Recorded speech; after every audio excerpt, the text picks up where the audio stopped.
चलिए आज बात करते हैं एक वाइल्ड लाइफ पार्क की, एक ऐसी अजब गजब कहानी की जिसे सुनकर पहले तो यकीन नहीं होता और फिर हंसी नहीं रुकती। तो तैयार हो जाइए। तो सवाल यही है कि आखिर ऐसा क्या हुआ कि 5 तोतों को पब्लिक की नजरों से ही हटाना पड़ गया। चलिए इसी के पीछे की कहानी जानते हैं।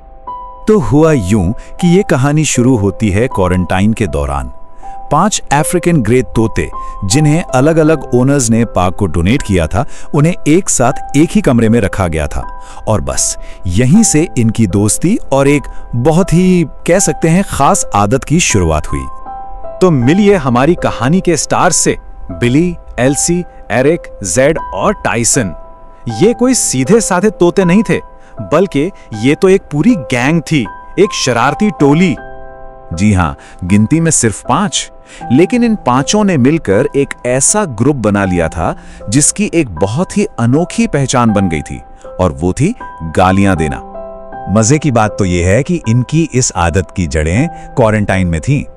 एक साथ बंद रहते हुए इन सब ने एक दूसरे से इंसानों वाली गालियां देना सीख लिया और इसमें एकदम माहिर हो गए।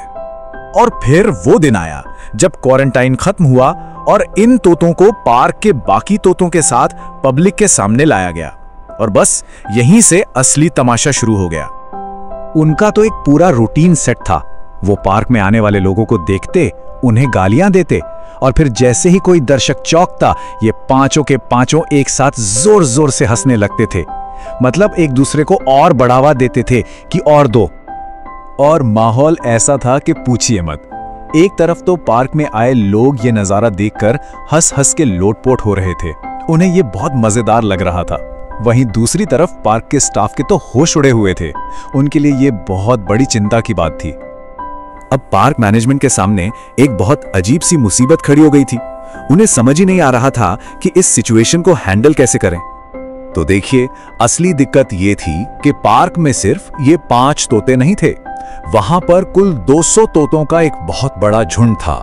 और यहीं से स्टाफ की सबसे बड़ी चिंता शुरू हुई। स्टाफ का सबसे बड़ा डर यह था कि अगर इन 5 को नहीं रोका गया तो ये अपनी आदत बाकी के 200 तोतों को भी सिखा देंगे। जरा सोचिए, एक ऐसा पार्क जहां हर तोता आने जाने वालों को गालियां दे रहा हो, खासकर जब वहां बच्चे भी आते हैं। तो आखिरकार फैसला लिया गया कि इस बैंड को तोड़ना ही पड़ेगा।